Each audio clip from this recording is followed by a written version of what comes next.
Madame, Monsieur, bonsoir. Souveraineté sanitaire, industrielle et politique du médicament Made in Maroc au menu de votre émission ce soir, avec un zoom particulier sur les médicaments génériques, mais pas que. Alors, quelques questions sont toujours d'actualité. Quels sont les contours de cette future souveraineté pharmaceutique à laquelle aspire le Royaume ?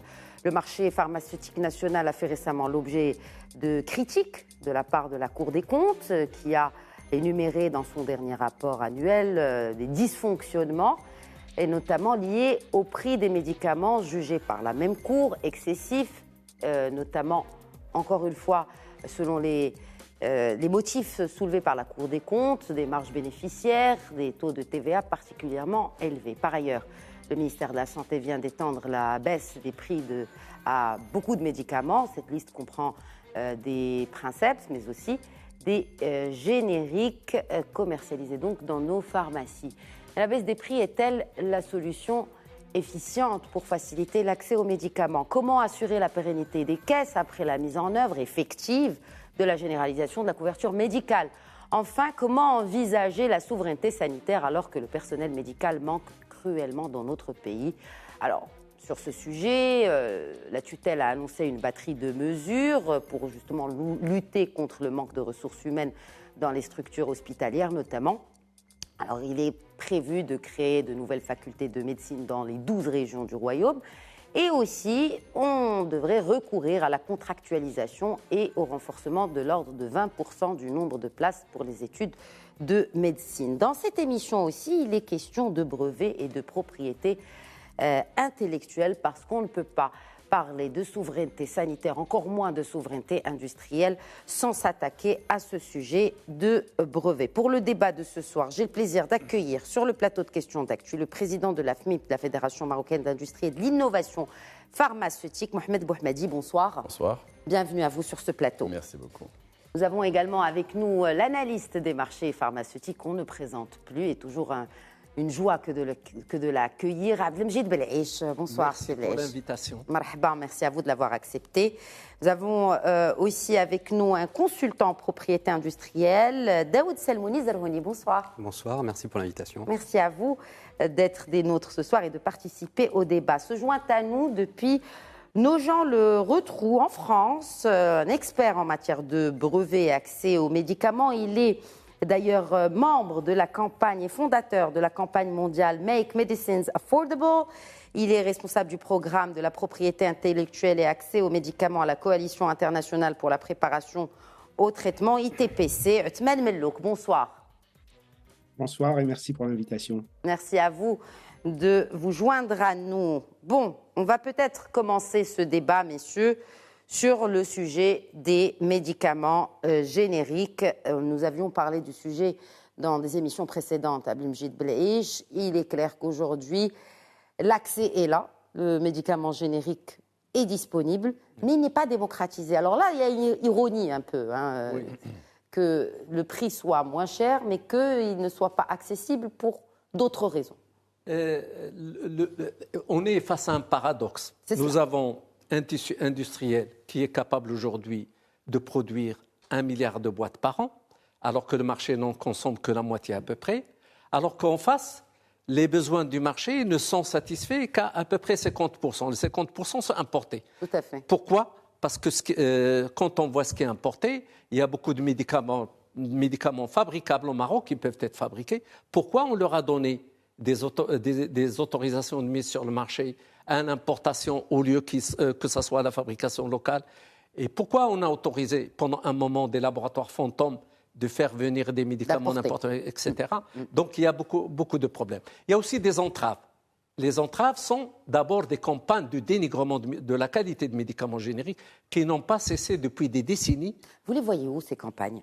Dans la promotion sur le terrain, entre délégués médicaux. Ça, c'est les délégués médicaux ? Oui, absolument. Bon, après, c'est de bonne guerre. Parce qu'un délégué médical, il est payé pour commercialiser tel ou tel produit. Mais il n'a pas le droit de dénigrer sans preuve scientifique. C'est ça le problème. Dans le cas de Sanofi en France, quand elle avait dénigré un générique, le Conseil de la concurrence l'avait condamné à verser des milliards au profit du laboratoire dénigré. Donc, c'est comme ça que ça doit fonctionner. S'il a des preuves scientifiques, il n'y a aucun problème, c'est de bonne guerre commerciale. Mais quand on dénigre n'importe comment sans preuve, ça doit être logiquement... donc, il y a ces campagnes de dénigrement qui continuent aujourd'hui.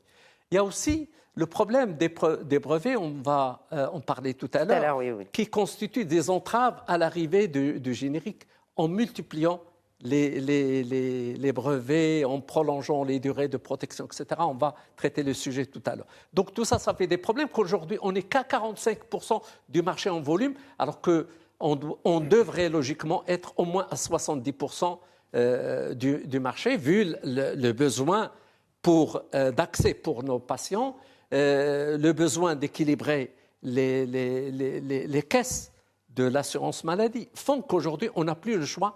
On doit y aller. On doit y aller. Alors, vous avez parlé de campagne de dénigrement. Moi, je me tourne vers Mohamed Bouhmadi. Vous représentez les industriels et justement cette innovation pharmaceutique dans notre pays à travers la fédération que vous présidez. Est-ce qu'il y a des fabricants spécifiques que de médicaments génériques ou effectivement un industriel peut produire les deux? Alors, au niveau de la Fédération marocaine de l'industrie pharmaceutique, qui représente la majorité partie des industriels au Maroc, nous avons tous les business models possibles. Nous avons des laboratoires. Déjà, au sein de nos membres, nous avons des multinationales qui sont hébergées, dont les AMM sont supportés par les laboratoires marocains. Okay. Donc, les laboratoires marocains sont en même temps génériqueurs, mais également des produits de princeps. Et donc, ils fabriquent des produits génériques, mais également des produits, des princeps matures qui ont été enregistrés à la fabrication locale. Juste pour revenir à l'aspect qualité qui a été évoqué précédemment par Sebleich, je pense que c'est une question qui n'est plus à l'ordre du jour. Aujourd'hui, nos industriels sont au niveau européen. Alors, elle est à l'ordre du jour parce que le patient et parce que finalement, quand on va acheter son médicament, on reste assez dubitatif devant un médicament générique. Justement, en témoignent les chiffres en fait des ventes. Justement, aujourd'hui, le générique n'est pas suffisamment développé au Maroc par manque de communication et d'information et par manque de mesures d'accompagnement. Quand je parle de qualité, aujourd'hui, le Maroc est classé zone Europe en matière de qualité.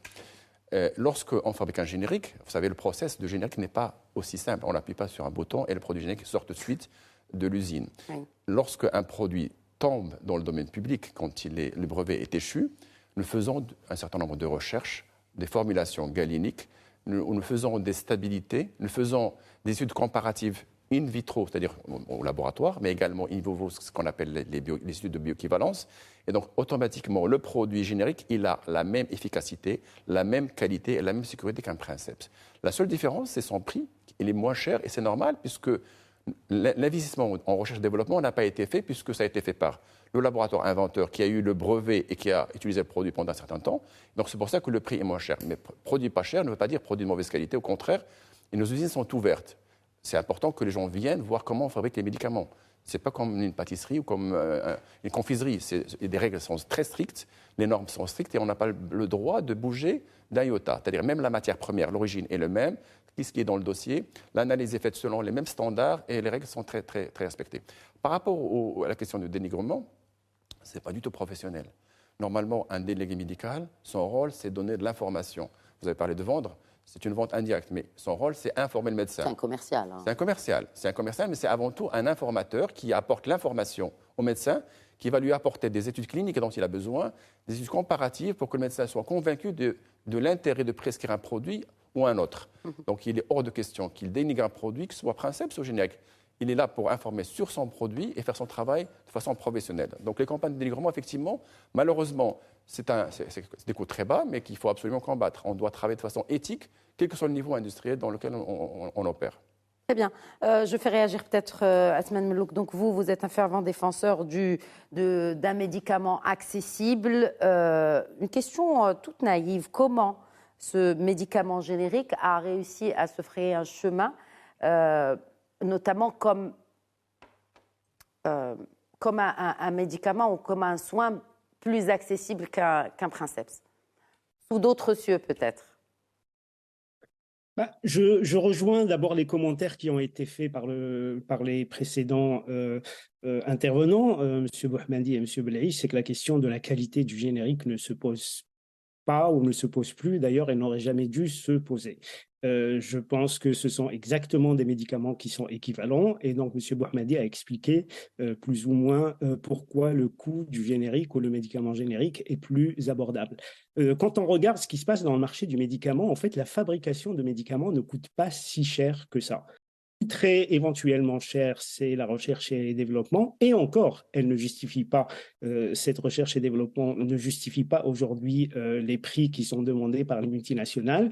Mais ce qui va faire la différence au niveau du prix, c'est effectivement l'existence d'un monopole sur le marché par une seule marque ou pas.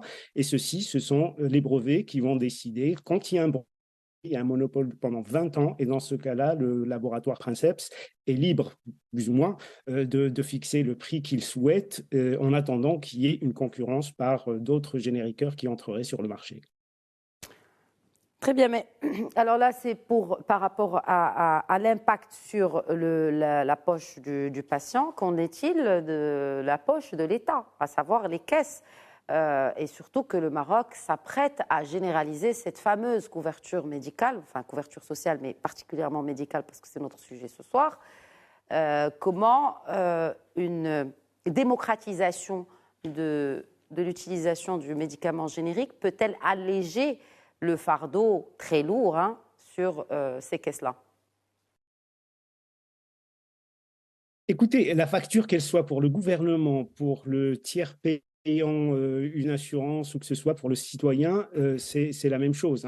C'est vrai que quand les gens ne payent pas le médicament de leur poche, ils ont l'impression que c'est gratuit. On le voit par exemple dans certains programmes de santé au Maroc où la prise en charge est 100% garantie par l'État, comme avant même l'assurance maladie, comme les programmes contre le VIH, ou la tuberculose. Donc, les gens ne se posent pas la question qu'ils payent parce qu'ils disent que le traitement est délivré gratuitement à l'hôpital. Mais quelque part, il y a quelqu'un qui paye et je pense que ce n'est pas parce que c'est l'État qui paye ou parce que c'est l'assurance qui paye qu'on devrait ne pas avoir recourir à des solutions qui permettent de réduire le coût pour celui qui paye.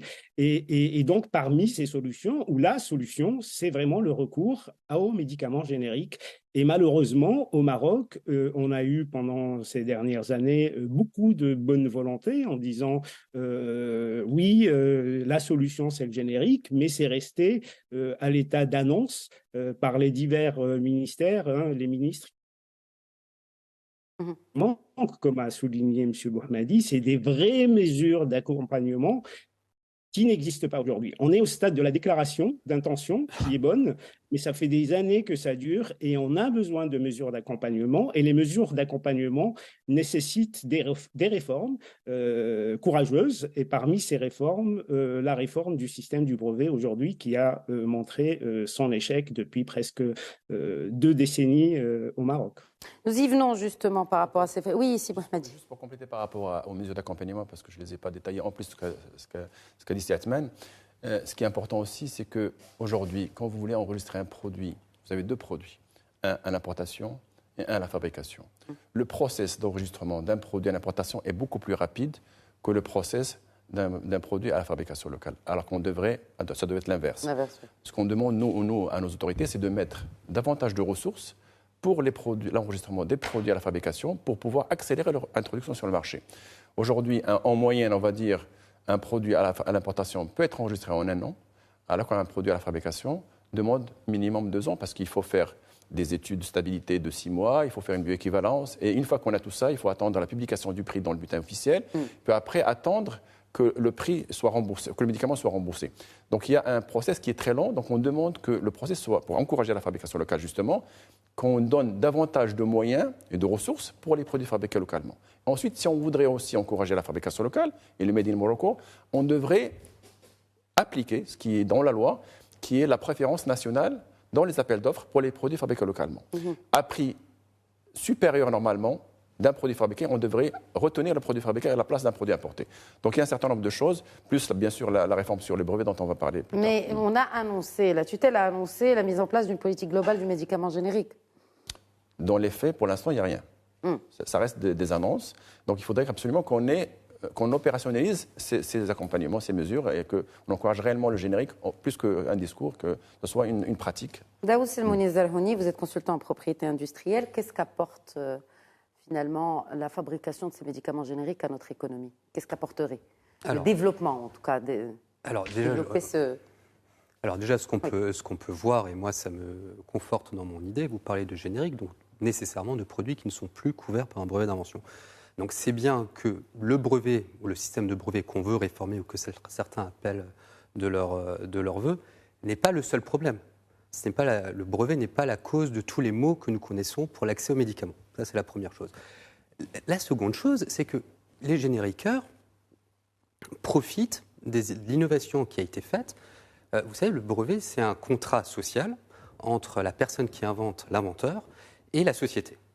Je divulgue, moi, inventeur, tout mon savoir, des recherches très importantes qui m'ont coûté très cher. Je le mets à la disposition du public, en échange de quoi le public bénéficie de ça et l'État donne un monopole exorbitant de 20 années.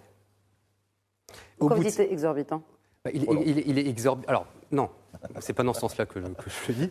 C'est pour ça que je l'ai interpellé. Non, quand je dis exorbitant, c'est que c'est un droit exclusif. Et le droit le plus exclusif qu'on peut imaginer, avec quelques correctifs, on en parlera certainement avec les licences obligatoires, les licences d'office, qui sont souvent confondues, ou le fantasme qu'il y a peut-être pu avoir aussi sur la levée des brevets. Mais si vous voulez, on lui donne ce monopole pendant 20 ans, il a largement le temps de revenir sur son investissement, et ensuite les génériqueurs en profitent, et à un prix plus abordable, vont pouvoir commercialiser leurs médicaments, en faire bénéficier un maximum de personnes, on l'espère, ce n'est pas le cas encore dans les faits, et avoir toute une industrie. Vous savez, l'Inde est un grand spécialiste du générique. Et ils ont notamment une grande industrie pharmaceutique qui est le 4e fabricant mondial. Je ne vais pas la nommer ici pour ne pas faire de publicité, et ils s'en sortent très bien. Donc, ils s'en sortent très bien. Alors, vraiment, la question, parce que je parlais tout à l'heure de généralisation de la couverture médicale, est-ce qu'elle ne risque pas de porter le coup de grâce aux médicaments génériques? Au contraire. Non, dans le sens où, de toute façon, on ne paiera pas ce médicament, donc je préfère payer. En fait, dans le psyché de monsieur tout le monde ou de madame tout le monde, je préfère avoir le princeps que le générique. Mais ça, c'est pas vraiment mon domaine d'expertise. Je suis assis à côté de personnes beaucoup plus compétentes que moi. Mais je leur poserai la question et je suis sûr qu'ils veulent déjà y répondre. Je leur renvoie la balle. À eux de bien communiquer. C'est ce qui a été fait à l'étranger, où on a 1000 paquets sur les génériques, notamment pour faire des économies, pour le remboursement. Et à nous, au pouvoir public, aux gens, de convaincre les patients de l'intérêt d'utiliser un générique. Moi, je défends le système du brevet, mais je n'ai rien contre les génériqueurs, évidemment. Au contraire. Et on reviendra vraiment, parce que c'est aussi la deuxième grosse partie de cette émission, c'est cette question de brevet, parce qu'il y a beaucoup de cafouillage sur cette question-là. Alors, Sibley, je pense que vous vouliez répondre à la question. Je vous ai senti sursauter quand je parlais de coup de grâce au générique. Oui. Si, effectivement, cette couverture médicale est généralisée, qui va encore aller vers le générique qui est bon marché? Logiquement, on doit aller vers une logique qui a été appliquée dans beaucoup de pays occidentaux pour sauver leur système de santé. Vous vous rappelez le déficit de la sécurité sociale en France? À un moment donné, c'était un déficit abyssal. Et pour le sauver, c'était aller vers plus de génériques, encourager les génériques pour générer des économies importantes qui permettent de financer les produits qui arrivent innovants et qui malheureusement arrivent à des prix de plus en plus chers. Et malheureusement, sur ces dernières années, nous voyons des médicaments arriver sur le marché international à des prix de plusieurs millions de dirhams la boîte. Il y a même un médicament qui frôle 1 milliard de centimes la boîte. C'est des prix qui sont au Maroc. Oui, mais qui risquent d'arriver demain sur le Maroc. Aujourd'hui, nous avons par exemple au Maroc un produit qui coûte 130 000 dirhams pour la sclérose en plaques, les 6 comprimés. Donc, 260 000 dirhams le traitement annuel. Sur le protocole des 2 années, c'est 520 000 dirhams. Ça veut dire plus d'1 million de dirhams pour 2 patients. Alors qu'avec 1 million de dirhams, on peut traiter des milliers de patients. Et il y a un générique qui existe à ce médicament? Non, il n'y a pas de générique et le jour où il sera là, il sera retardé. Pourquoi il n'y a pas de générique? Parce que le brevet est toujours détenu par oui, le fabricant. le médicament, il est récent, mais en plus, le problème, c'est que quand il a parlé de durée de protection, c'est qu'au-delà des protections normales d'une vingtaine d'années, donc en réalité une dizaine d'années va vers la recherche, et c'est 10 ans après commercialisé à peu près, il y a des artifices qui permettent de prolonger indéfiniment cette durée de protection dans le cadre malheureusement de certains accords signés par le Maroc, les accords ADPIC+, dans le cadre des accords bilatéraux, notamment avec les États-Unis et tout ça, on a accepté le fait que si jamais une molécule ancienne qui arrive à échéance trouve une autre indication, une autre utilisation, eh bien on va encore prolonger. Et chaque fois, on va jouer à ce jeu et on empêchera le patient d'accéder à cette innovation. Ça, l'evergreening, c'est-à-dire la multiplication des brevets, il y a jusqu'à 800 brevets sur un seul médicament, ce qui rend pratiquement impossible de génériquer.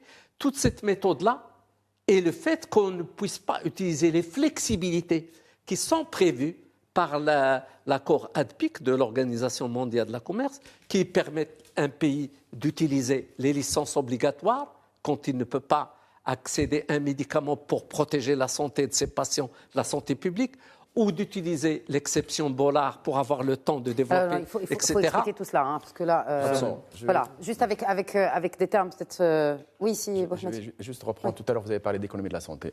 J'ai quelques chiffres pour vous donner un peu ce qui est l'out of pocket au Maroc, comparé par rapport à le reste. Est-ce que les chiffres qui sont donnés par la CNSS qui montrent quel est le gain qu'a fait le patient rien que dans son out of pocket par rapport à l'arrivée des génériques.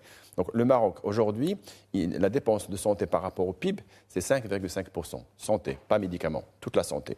Et donc l'out of pocket, ce que dépense le patient de sa poche pour compléter ses soins, ses médicaments, sa radiologie, etc., c'est 45,6%. Si je compare 45, presque la moitié. Si je compare ce chiffre avec la Jordanie, la Jordanie, c'est 33,2%. La Tunisie, c'est 38%. Et la France, c'est 9,2%. Donc on est loin. Ensuite par rapport à... Enfin, on est bien dans notre région, mais on est loin. On est loin par rapport à ce qui doit, le standard et par rapport aux recommandations de l'OMS qui demande aussi à ce que ce soit inférieur entre 25 et 30%. Oui, exact. Ensuite, par rapport à la dépense de médicaments, en 2013, et ça c'est le chiffre de la CNSS, le patient dépensait 26,2% de sa poche pour compléter ses soins, ses médicaments. En 2018, c'est 23,4%. Donc il y a eu un gain qui est minime, mais qui est, la CNSS dit que c'est grâce au générique. Tout à l'heure, vous avez parlé de prix de médicaments qui sont chers. Au Maroc, le prix moyen, je connais très bien le sujet parce qu'il a beaucoup travaillé là-dessus, le prix moyen des médicaments, c'est 30 dirhams. On a effectivement des produits très chers, qui sont innovants. On ne dit pas qu'il ne faut pas de produits innovants au niveau du secteur marocain. On a besoin de produits innovants. On a besoin de produits issus de la recherche et développement qui sont des produits nécessaires pour certaines pathologies, mais nous avons besoin d'assurer une certaine souveraineté sanitaire et un équilibre financier de notre système de santé. Tout à l'heure, il y a eu une intervention de mon collègue sur la partie brevet. Effectivement, le brevet, c'est nécessaire. Le Maroc a signé des accords, on doit les respecter. Et le brevet, si je dois schématiser pour le grand public, c'est une espèce de contrat, une assurance de rentabilité, c'est-à-dire un contrat entre l'inventeur et l'utilisateur de dire « moi, je te protège, je te donne un contrat exclusif pendant 20 ans, en contrepartie, je te donne les éléments pour que tu puisses sortir des produits, des copies, une fois que le brevet est échu ». Sauf que par rapport à cette question de brevet échu, normalement, on devrait nous préparer à lancer les produits quelques années avant pour qu'on soit prêt à le lancer à l'échéance du brevet. Et souvent, ce n'est pas possible. Dans certains pays, c'est considéré comme de la contrefaçon. La contrefaçon, oui. Et donc, on devrait arriver à avoir cette souplesse de préparer les choses avant l'échéance. Ensuite, souvent, les gens pensent que le brevet, quand il est déposé dans un pays, il est automatiquement au Maroc. Or, on devrait vérifier ce que le produit a été protégé au Maroc avant de... Et donc, on doit avoir, bien sûr, un partenariat clair avec l'OMPIC, qui est l'organisme qui gère les brevets. Et propriété intellectuelle. Oui. Exactement. Et très rapidement, pour expliquer au grand public l'histoire du brevet, donc on a un contrat, l'échéance arrive, ça tombe dans le domaine public, on peut le préparer et le lancer sur le marché avec toutes les garanties de sécurité et de qualité, comme je l'ai dit tout à l'heure. Et une fois que ce produit est sur le marché, bien sûr, il va suivre son process d'enregistrement. Et ce qu'il faut dire aussi au grand public, c'est que le process d'enregistrement et de contrôle, il est strictement identique. Que le produit soit Princeps ou générique, ce sont les mêmes règles, les mêmes standards, les mêmes exigences au niveau, au niveau du ministère de la Santé. Ce qui n'est pas le cas aujourd'hui, puisque pour les médicaments Princeps, souvent, on applique la procédure fast-track d'enregistrement ultra rapide, alors que cette procédure, en quelques mois, il a son AMM, alors que le générique, ça peut durer jusqu'à 3 années. Alors c'est 2 poids, 2 mesures, mais la loi... C'est un 2 poids, 2 mesures. C'est pas ce que prévoit la loi. Non, mais dans le fait, c'est ça. Et justement, si on doit appliquer le fast-track pour les Princeps, dit innovant entre parenthèses, parce que malheureusement le terme illégal vaut des utilisateurs à travers pour n'importe quoi, même pour les médicaments qui ont 30 ans et 40 ans d'existence, on doit l'appliquer pour le générique, parce que la valeur ajoutée du générique, c'est qu'il permet un accès rapide à des thérapeutiques nouvelles et qui ont prouvé leur efficacité à travers le recul, parce qu'on a repris que ce n'est pas un médicament qui arrive sur le marché qui risquera d'être retiré au bout de quelques années pour des problèmes d'un effet indésirable, etc. Donc il y a la sécurité. On doit appliquer on doit ne pas appliquer 2 fois 2 mesures. Si on peut enregistrer un Princeps rapidement, on doit être en mesure de le faire aussi pour le générique. Alors moi, je voudrais m'arrêter sur ces accords d'ADPIC signés donc entre l'Organisation mondiale de la santé et l'Organisation mondiale du commerce avec vous, Athmane Mellouk. Et est-ce que ces accords-là sont arrivés à une maturité à même de pouvoir les revoir? Est-ce que déjà c'est possible? Oui, arriver à maturité, oui. Parce que ça fait 2 décennies, voire plus, que tout ça a été signé, 3 décennies. Donc ça a commencé en 95 au Maroc, à Marrakech, avec la création de l'OMC. Et donc, ce qu'il faut rappeler aux gens, c'est qu'avant la création de l'OMC, il n'y avait pas de brevet sur les médicaments dans tous les pays du monde. Enfin, il y en avait dans certains, notamment les pays industrialisés, mais la majorité des pays en voie de développement ne donnaient pas de brevet sur le médicament parce qu'à l'époque, on ne considérait pas le médicament comme n'importe quelle marchandise. Et donc, c'était des produits. Et donc, il fallait traiter autrement. Lors des négociations de l'OMC, donc, les pays du Sud ont été obligés, pour ne pas dire forcés, d'accepter les brevets sur les médicaments en échange de quelques avantages en matière d'exportation de produits agricoles et de ressources naturelles. Alors, ce qui est important, c'est que l'OMC, l'accord ADPIC, donc cet accord qui touche au brevet s'appelle l'accord ADPIC, il n'est pas rigide, hein. Il est très flexible et ce n'est pas une loi en soi. C'est juste un cadre et les pays sont libres de naviguer dans ce cadre et de choisir des modèles différents. D'ailleurs, l'exemple de l'Inde a été donné tout à l'heure. L'Inde, elle a une autre approche au brevet. Oui, ils acceptent les brevets sur les médicaments pendant 20 ans, mais ils n'acceptent pas les brevets sur les nouvelles utilisations, pas les brevets sur les modifications mineures. Des 20 ans. C'est ce que fait le Maroc aujourd'hui. Pas d'exclusivité des données. Donc, c'est ce qui fait la différence. L'Inde a choisi ce modèle-là. Le Maroc a choisi malheureusement la version la plus restrictive et la plus stricte dans un contexte international très difficile à l'époque parce qu'il y avait un lobbying intense de l'industrie pharmaceutique, les big pharma et des gouvernements qui le soutiennent, essentiellement les États-Unis, l'Union européenne. C'est toujours d'actualité, non, de ce lobbyisme des big pharma? Il est toujours là. Alors, il est d'actualité, d'autant plus. Alors, la deuxième donne, ce qui s'est passé, c'est qu'il y a une pandémie qui a passé par là et que la pandémie a montré que, une fois de plus, les pays riches n'ont pas voulu céder sur la question des brevets. Les big pharma se sont enrichis sur le dos de la pandémie. Je pense que c'est les plus gros chiffres à jamais réalisés par l'industrie pharmaceutique ont été faits pendant ça. Et on a vu comment les pays du Sud ont eu du mal à se faire vacciner les personnes âgées et les soignants, pendant qu'en Europe et aux États-Unis, on était en train de vacciner des adolescents et des enfants que l'OMS nous disait qu'ils n'avaient pas à être vaccinés tout de suite, du moins. Donc, il est temps de revoir tout ça. Mieux que ça, beaucoup de pays, moi je travaille sur 24 pays pendant les 4 dernières années, on a réformé la loi sur les brevets en Ukraine, en Argentine, au Brésil. Tous ces pays-là ont signé les accords de l'OMC et rien ne les empêche. Et aujourd'hui, rien n'empêche. Donc on peut révoquer ou on peut remettre en question les termes d'accords signés. Parce que, bon, cela me ramène un peu à la thématique des accords de libre-échange. C'est un peu la même chose. Parce qu'aujourd'hui, 20 ans après, pour quelques-uns, ou 10 ans, ou 15 pour d'autres, après leur signature, où le Maroc a acté cela, bon, c'était pour certains ALE, c'était pour des considérations purement géopolitiques et politiques.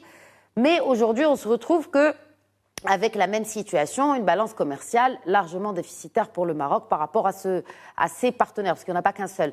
Donc, in fine, est-ce que c'est comme pour les ALE? Est-ce qu'il faudra mettre la pression? Est-ce qu'on est assez puissant sur ce volet-là pour pouvoir mettre la pression, comme ce fut le cas par exemple, sur le volet industriel et notamment le commerce avec, pour ne citer que l'exemple de l'Égypte ou de la Turquie tout récemment. Donc, est-ce que vous pensez que le Maroc est en mesure de revoir les termes de ces accords aujourd'hui, en 2023, alors qu'on s'apprête, et là, aujourd'hui, on veut vraiment assurer cette souveraineté sanitaire et donc automatiquement, intrinsèquement industrielle?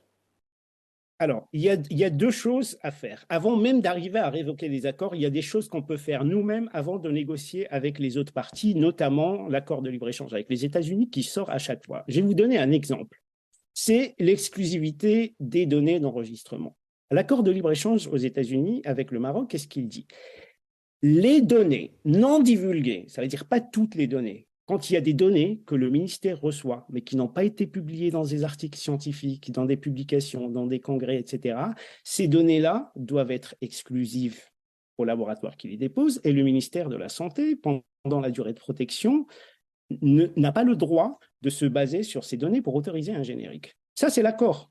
On peut revenir là-dessus. C'est pas une loi, c'est pas un article de loi, c'est un cadre. Qu'a fait le Maroc? Le Maroc a dit, il ne parle même pas de données, qu'on donne des données confidentielles ou qu'on ne donne pas de données confidentielles. Dans la loi marocaine, l'article 4 pour délivrer les AMM, l'article dit tout simplement aucun générique ne peut être autorisé pendant 5 ans après une AMM de princeps. Donc ça, les Américains ne nous ont pas obligés de le faire. Et donc nous avons été plus loin à interpréter ça dans un moment où il y avait peut-être un lobby, où les multinationales étaient présentes. Aujourd'hui, elles sont toutes, une fois que leurs droits ont été protégés au maximum, ils sont tous partis. Et donc, ça, on peut le faire tout seul. On n'a pas besoin, beaucoup de pays l'ont fait. On peut dire oui à l'AMM au Maroc ou à l'AMM aux États-Unis, parce que souvent, ils ont l'AMM aux États-Unis et ils vont attendre 4-5 ans avant de déposer un dossier pour eux. Chez nous. Et donc, du coup, il y a protection pendant 5 ans, donc on protège 10 ans après les États-Unis.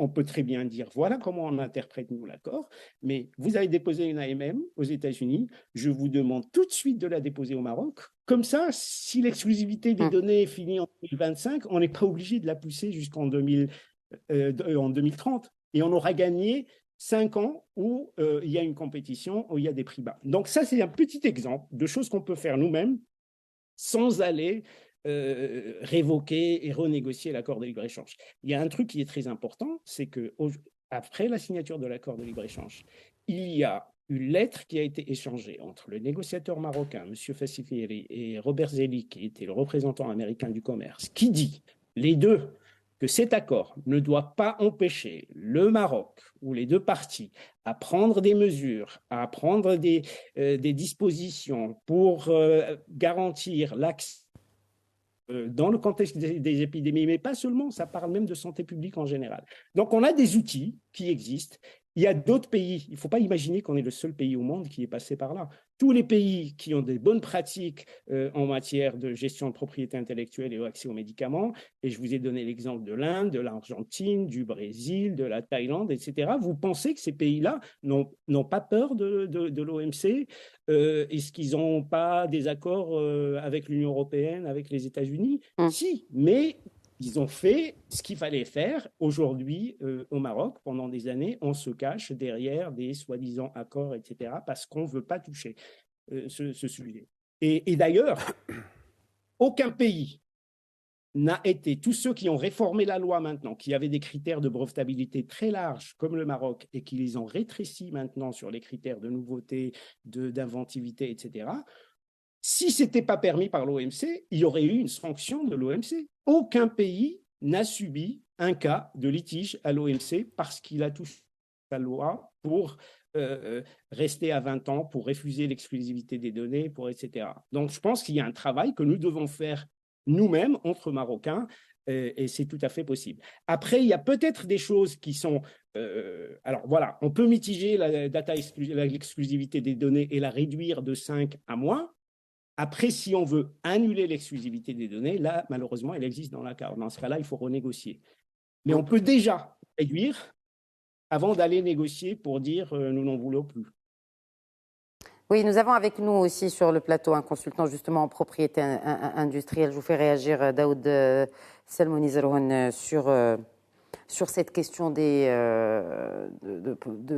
brevets, sur cette question des accords qui ont été d'ores et déjà signés, et surtout sur les abus de brevets, comme ça a été évoqué avec Abdelmejid Belaïch. Quels sont ces abus-là? Est-ce qu'il y a moyen aussi de révoquer ces abus dans les brevets?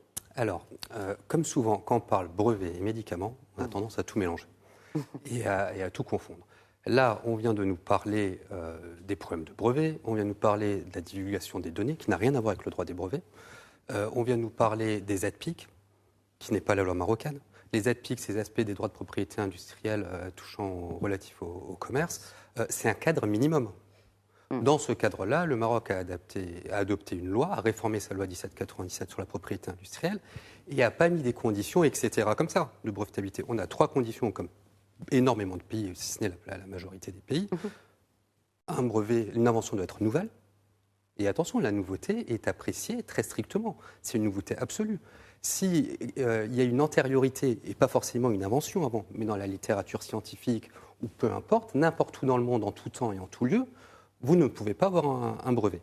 Deuxième condition, l'activité inventive.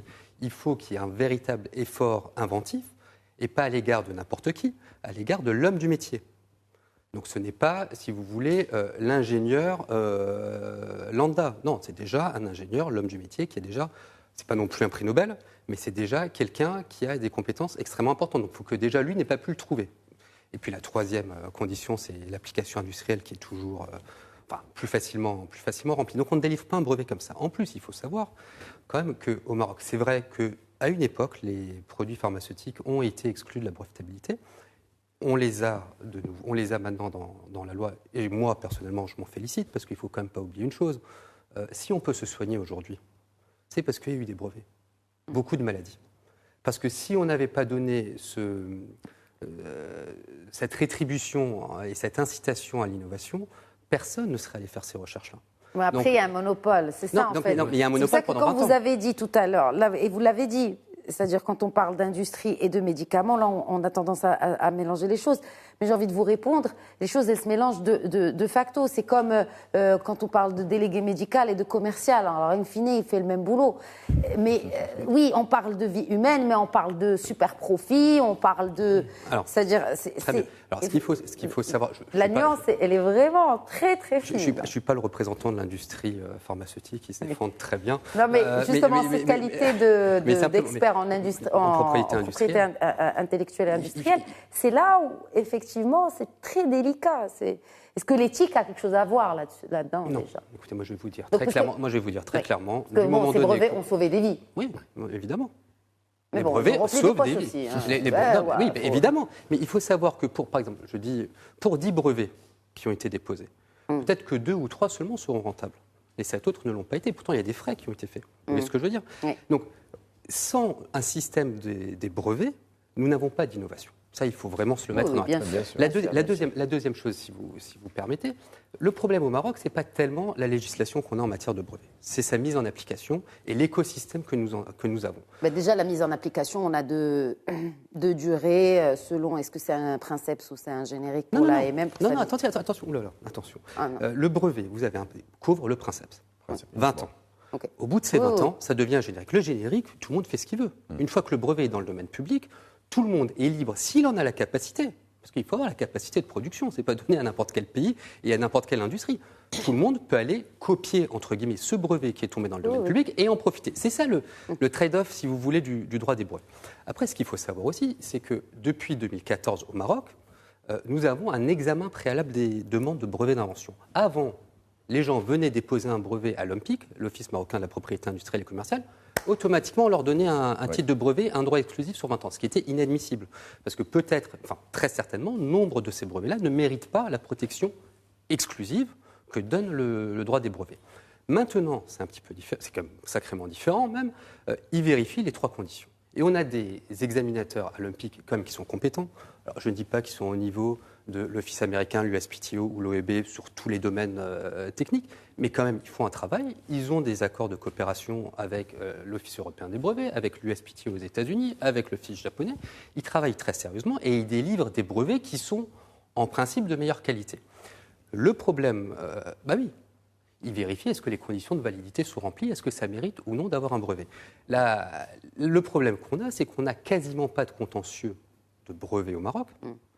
Il y a ITPC qui vient de, et moi je soutiens ce genre d'initiative qui vient d'engager, je sais par la presse simplement, comme tout à chacun, une action en nullité d'un brevet. C'est très bien parce que pour les brevets avant 2014, qui n'ont pas fait l'objet d'un examen, ces brevets-là sont encore en cours. Ils sont attaquables. Et ils sont attaquables. Et c'est très bien d'aller devant les juridictions, de voir est-ce qu'ils remplissent la condition de nouveauté ou surtout, plus certainement, d'activité inventive. Est-ce qu'on mérite de leur donner un monopole là-dessus ? Pardon, qui va juger ça ?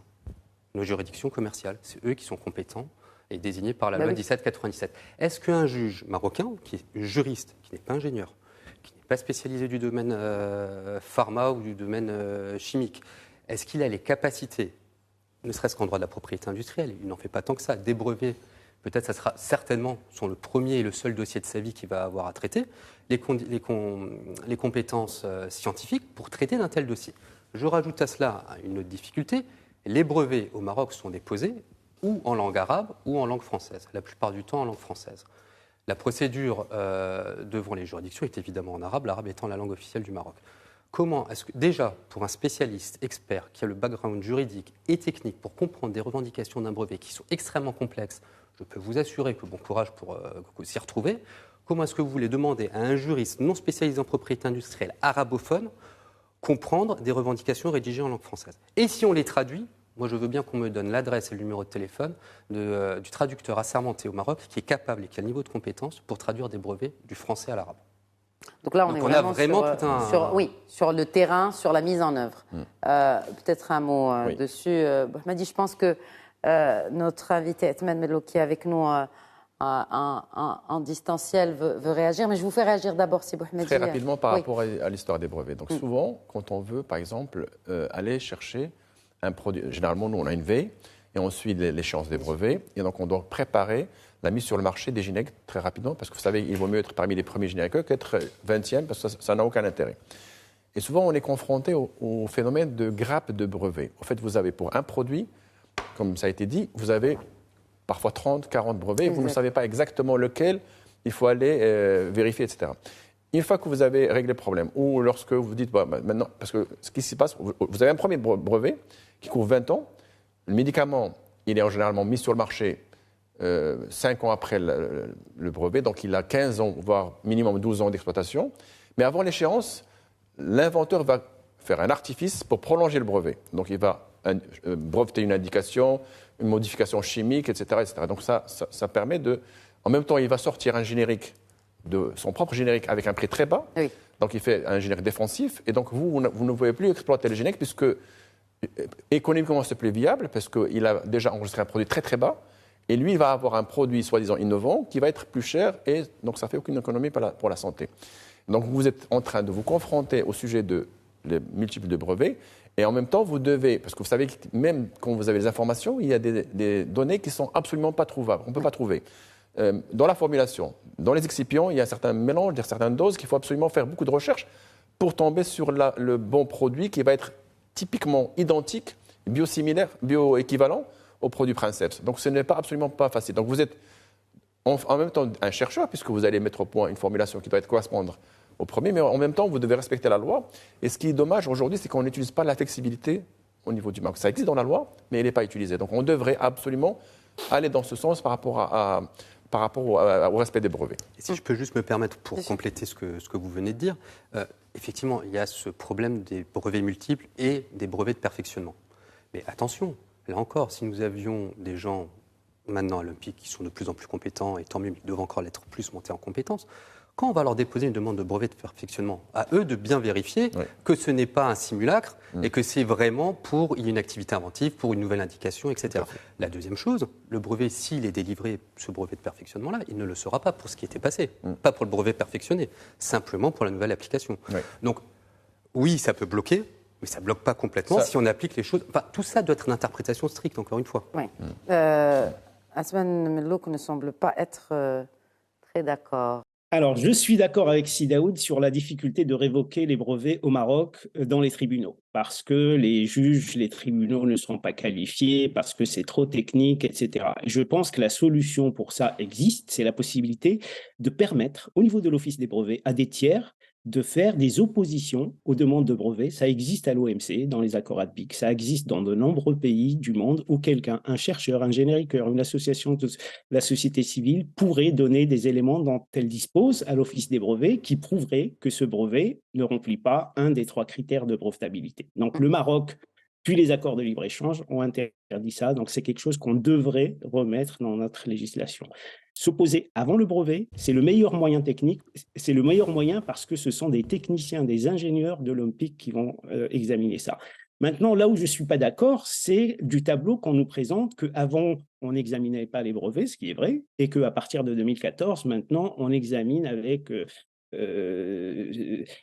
détail les critères de brevetabilité. Ce n'est pas vrai. Il n'y a toujours pas assez d'examinateurs à l'OMPIC. Il y a l'accord de coopération entre l'OMPIC et l'Office européen des brevets qui fait qu'aujourd'hui, les demandes des labos européens ou même mondiaux qui arrivent au Maroc ne sont plus déposées à l'OMPIC, elles sont déposées à l'Office européen où il marque le Maroc.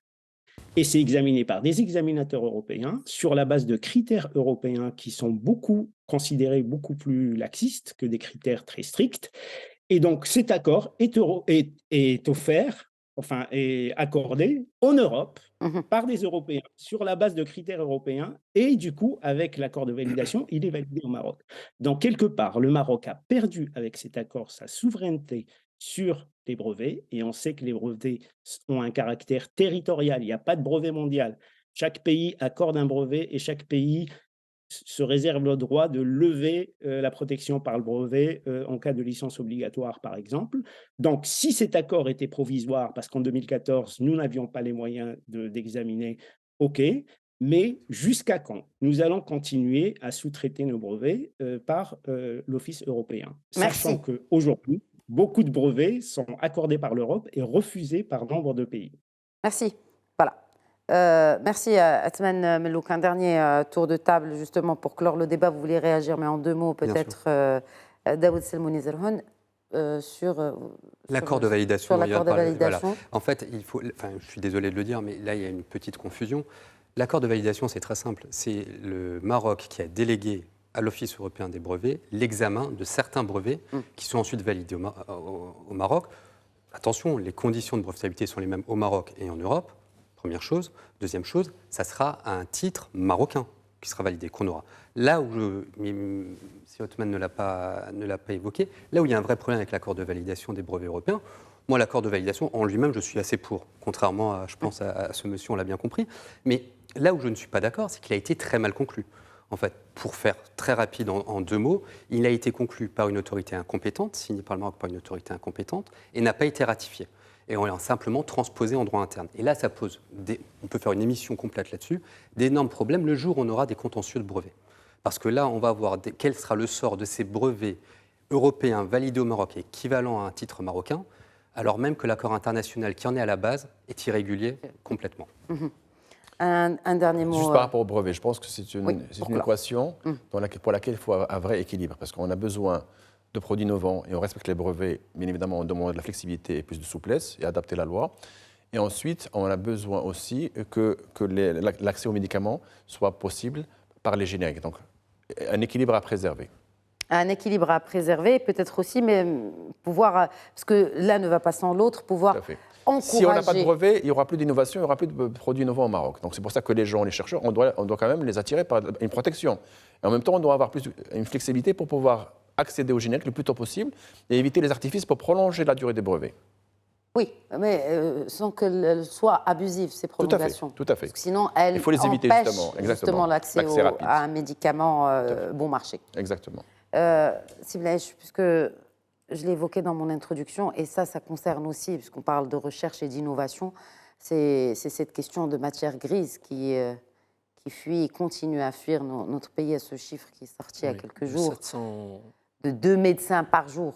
2 médecins, bon, c'est 700, 700 par an. Mais quand on dit que 2 médecins quittent le territoire marocain par jour, 365 fois 2, ça fait 700. Clairement, 700, ça fait 700 médecins par an qui quittent le Maroc. Et ça, c'est aussi applicable. Maintenant, on est dans l'industrie pharmaceutique, ça s'applique aussi sur la recherche et développement.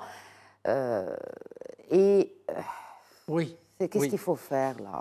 Malheureusement... Et puis surtout qu'ils sont formés chez nous, et une très très bonne formation. Oui, et très cher, ce qui coûte très cher pour l'État. Et ça va aller profiter à d'autres pays qui ne font aucun effort pour financer, revenir. Moi, je veux bien que les pays européens viennent vers le Maroc pour financer la formation de plus de médecins. Un nombre aussi important de médecins qui fuient, pour certains pour des raisons salariales, et on sait les salaires qui étaient pratiqués dans la santé publique, c'était vraiment misérable. Il y a un effort qui a été fait quand même. Le plus important, c'est de motiver les médecins pour qu'ils restent au Maroc. C'est-à-dire, personne, s'il est intéressé, s'il peut gagner sa vie correctement, s'il peut pratiquer le temps partiel aménagé, c'est-à-dire il fait du privé dans le public, les gens vont rester. Nous, on a étudié à l'étranger, on est rentré, et souvent le salaire a été divisé par 10 entre ce qu'on gagnait à l'étranger et ici. Donc il faut avoir beaucoup de volonté pour. Non, mais on cherche le bien-être, il n'y a pas que le salaire. C'est tout un package. Les gens partent pour le salaire essentiellement parce que la vie au Maroc est quand même meilleure qu'ailleurs. Bah oui. Donc les gens essentiellement pour le salaire. Et comment? Merci beaucoup, Mohamed Bouhamadi, président de la FMIP, de la Fédération marocaine de l'industrie et de l'innovation pharmaceutique. Merci d'avoir participé au débat. Merci beaucoup à vous également, Daoud Selmouni Zerhouni, expert et consultant en propriété industrielle. Merci beaucoup. Merci à vous. Et bien sûr, mes remerciements aussi à Ludwig Belech. C'est toujours un plaisir. Marhaba. Et merci à Atman Mellouk. Merci d'avoir été avec nous depuis la France ce soir pour ce débat. Merci à vous. Nous allons certainement revenir à ce débat parce qu'il n'est pas terminé. Il y a beaucoup à dire. Merci à vous pour votre fidélité à cette émission. Très bonne soirée à tous.